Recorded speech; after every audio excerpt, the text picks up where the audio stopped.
Hello, beautiful people. It's your girl Jeannie and it's Jeannie's signature. So today I'll be making this beautiful kaftan or bubu or danshiki top and a trouser. So if this is what you're interested in, please kindly watch till the end.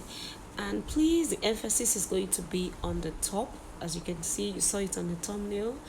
That is where the emphasis is going to be. If you want a tutorial on how I made the trouser, please kindly check it on my channel. I have a detailed tutorial on how to cut a pencil trouser, because as you can see that it's a pencil trouser on the thumbnail, and that was what I made. So if you feel like I didn't show you the trouser part here, I don't want it to be too repetitive. That is why I didn't show the tutorial for the trouser, but that is why I concentrated on the top. Yeah, because that is the AOC, that is the area of concentration. So without wasting further ado, we're going to be going right over to cutting of this beautiful piece very soon. Thank you to all my amazing subscribers. Thank you. So without wasting time, let's head over to the cotton table.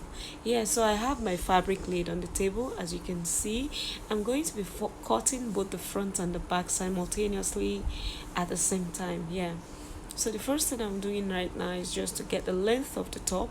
So the length of the top, if you see on the thumbnail, is something you can either wear without your trouser or with your trouser preferably. Yeah, you can wear it as a gown normal without wearing a trouser. So that is why the length of the top should be very long.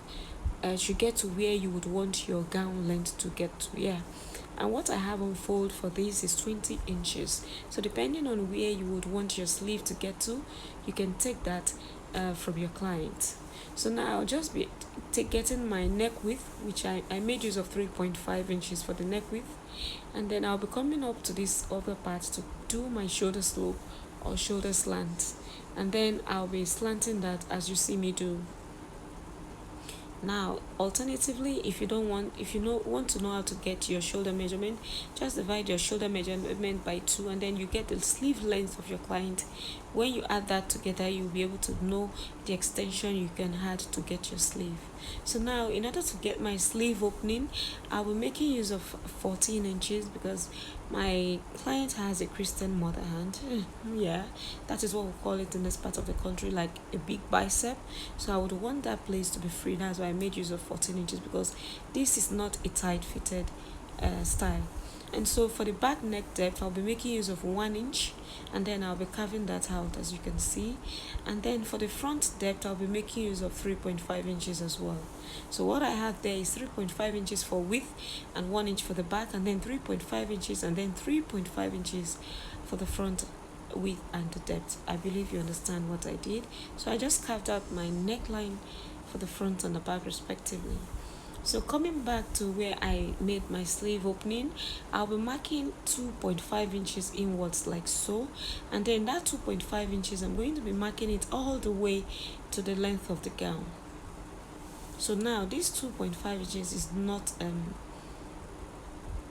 mandatory. Yeah, you can make use of 2 inches, you can make use of 3 inches depending on how curvy you want that part to be. Yeah, so that is what I just carved out all the way down. So we're basically through with the markings, and also I'm just going to be cutting out the back first.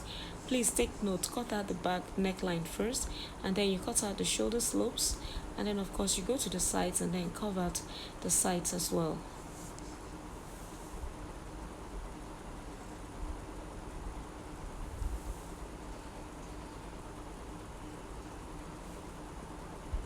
So I'll be cutting out the side, yeah, so you just carve it out like so. So I'm going to be removing the back piece, yeah, so that we'll concentrate on the front, because that is where the whole area is needs concentration. Yeah, so I'll be cutting out the neckline. Let me just adjust the neckline, yeah, the depth of the neckline for the front. And then as you can see from the thumbnail, you can see that there is a gap at the neck area, so I'll be coming down by 3 inches. If you like, you can make use of 4 inches depending on how deep you want that to be. So I'll just come down by 3.5 inches or 3, and then I'll slit that open because it's going to be having a slit in the front right there. So alternatively, instead of doing it like I did like this, I'm just going to be showing another way. You can just go right there, mark half an inch, and then slat it to the line where you would want your gap to get to. So that was why I made use of to, like I showed you how to do it like so. Yeah.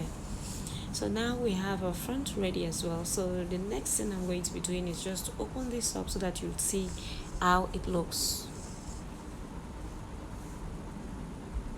So you can see we already have our neckline and everything almost ready. So now we're going to go over to the patch that was made in the front.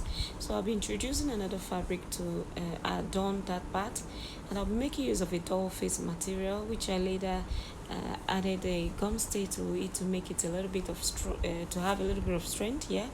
So you know the doll face they're making these days are not just like the way they were before. So now in order to get that pattern in the front, I'm just going to be placing my doll face like so.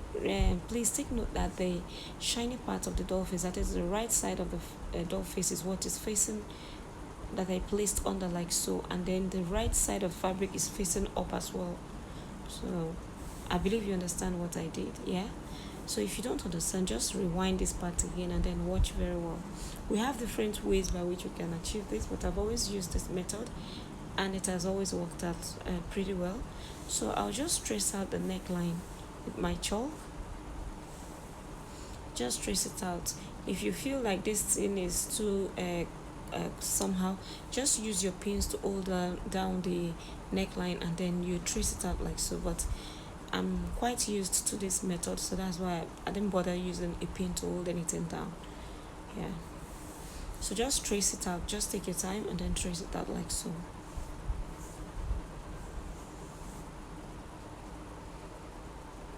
I'll still be adjusting it even after cutting it out from here. This is just to get a caricature of how it's going to be, and then I'm going to be making necessary adjustments as you will see later.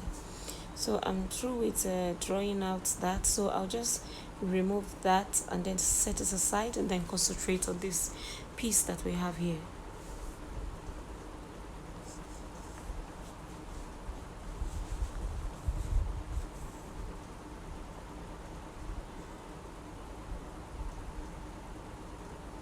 So I was just trying to highlight that very well. Sorry, the lighting was just too much, so you couldn't see that. Yeah, so let me just turn it like so. Yeah, so I'm just going to be basically cutting this out. For the gap in the front, I'll be leaving it for now because I like running it when I'm running my neckline so that everything would sit perfect. Not that if I open it up I can't do that, but I would advise as beginners you leave that after you had sewn it, then you can cut it out. Yeah.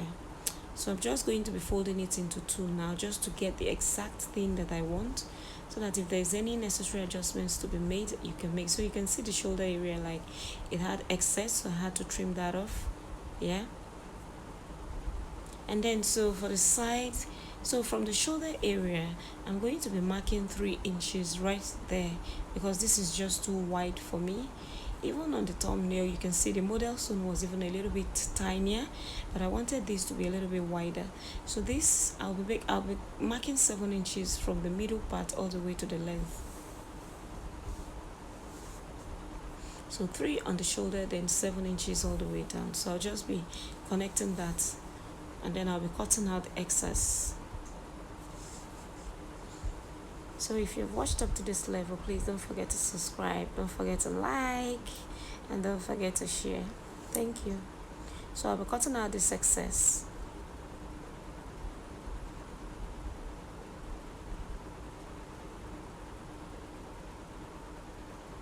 And so we have a straight line, and then for the lower part I'll be trimming that off first before making adjustments for the pattern that we have right there.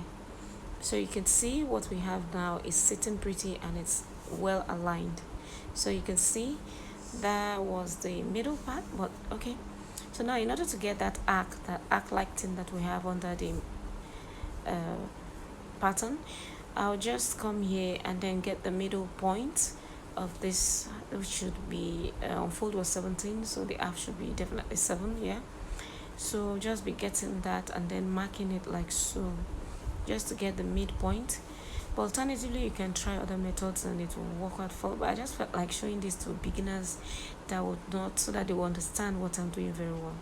So from there I just went up by 4 inches. to get that arc, you can go up as 5 inches, as much as you would want. But I just felt like 4 inches should be more than enough, but I still trimmed it a little bit. So it's better you start with little numbers, and then you can advance later than for you to just read boa and then you would regret that it was too high. So just start with little numbers, and then you can adjust as appropriate later when you have checked that you didn't get what you wanted. So you can just adjust it until you get what you want actually. So this is me just cutting that out, yeah. And so at the end of the day, after cutting it, I just felt like, it's okay, it's nice, but it's not giving me what I really wanted. So I'll just be folding it back into two, and then I'll be adjusting the curvy parts very well. So I'll just fold it back into two like so, arrange it properly, and then I would see the excesses that were at lower part. I believe you can see it right from the angle here. So I'll just be trimming this out and then give that place a proper curve that it deserves. So you can see I'm just trying to carve it out very well and trying to make those lines quite smooth and straight.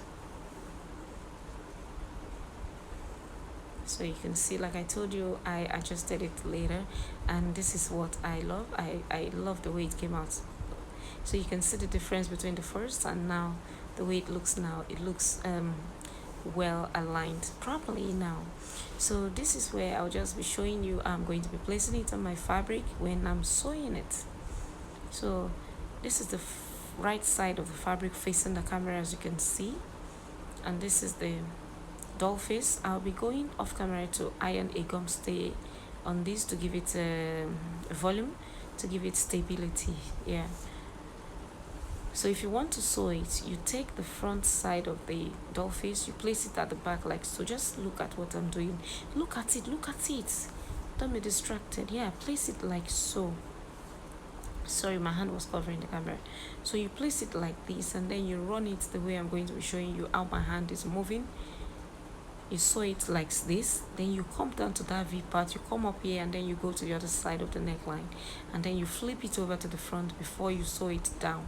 So that is what I'm just going to be showing you at the time I come back, and that of course is going to be in a fast forward mode.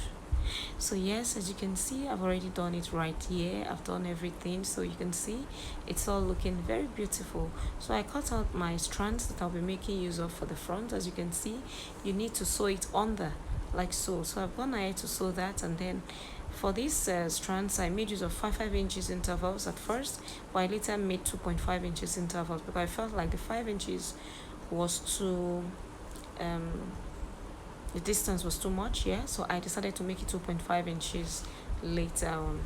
So you can see, you just fix your loops like so, just place it in. There's nothing really so particular about it. The only thing is that you should get the middle part of your fabrics if you want these lines to be straight, and by the time you finish it, that is how you drag it up to give it that effect that you saw on the thumbnail. And then for the back of the dress, I'm just going to be cutting out a facing. So I pull it and then cut it out. So if you don't know how to cut a facing, kindly indicate in the comment section and I'll be willing to show you how to do that. So I've gone ahead to join the shoulders, folded the sleeves, and then I'll be running the stitches on the sides and then fold the lower parts. And before you know it, oh my gosh, our cloth is as ready as new. So we're basically through with the tutorial, and like I said, the tutorial for the trouser is already on my channel. Kindly watch it and then kindly give this video a thumbs up. Please don't forget to like, don't forget to share, and thank you to all my amazing subscribers. You all are the best. I love you all. God bless you and God bless you. So you can see, if you want that effect, you just have to push it up like this and then tie the rope so that it won't come down. Then you arrange those pleatings very well and you're good to go. Yeah, thank you all. Thank you. Thank you. See you all on my next tutorial. And this is Genius Signatures, like I always say. Like I always say, I'm signing out. Bye. Thank you.